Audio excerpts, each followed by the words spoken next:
What's up, ladies and gentlemen? Welcome to today's video. So today my attention has been drawn to the conflict between parents and children because in the ground, Amakwa ground, some things are not okay.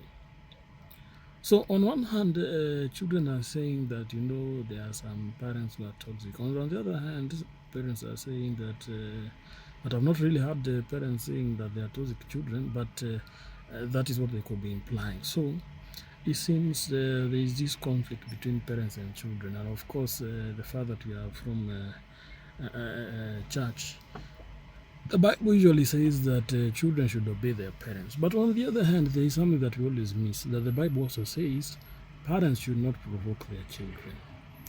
So there needs to be a balance, all right? There are some rights that the children have, and there are some rights that the parents have. So if we start with the children, I think some of the cases that I've had parents complaining about their children is number one, some children are abusing drugs, being rowdy, taking alcohol, which affects their character, which affects the things they do. Cases of, children causing chaos in the house or stealing things from the house, being disrespectful, coming at any time they want. So those are among the accusations that parents have against the children. But on the other hand, children are also not happy with the parents because children have accused some parents of not providing, even when they have the capacity to do so, being too strict,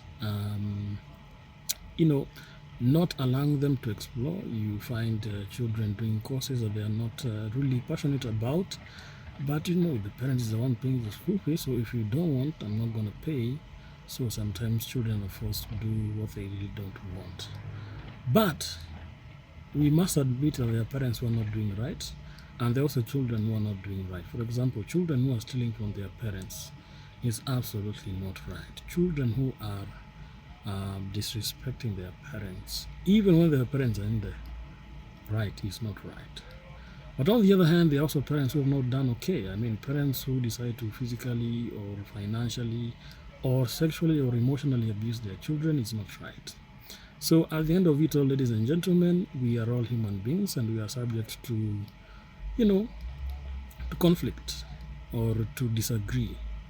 At the end of it all, if you feel that you're in an environment whereby you really can't agree with your parent or your child, the best thing is to separate. And that's why we always tell people, instead of, really cutting them off, give them time.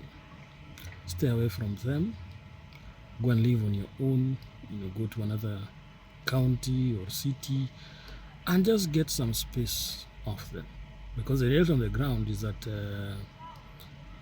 it is sad when children can't talk to parents, parents can't talk to children, and now we are hearing that people are actually cutting off each other. And your mother bore you, your father raised you, but somehow because of things that happened, and somehow Gen Zs are not willing to sugarcoat it. They will say, me, I'm cutting off my parents, and they are not afraid. But it's true that some children have really gone through a lot, and that is why they prefer to just stay away from their parents. And also true that some parents who have really gone through a lot, when raising their children, and so they also feel that they need space away from these children. Their parents are really invested in their children, but somehow the children are taking advantage. Take them to school, they refuse to study, support them financially, they waste their money, things like that. So conflict is part of life, but how we handle it is what really matters.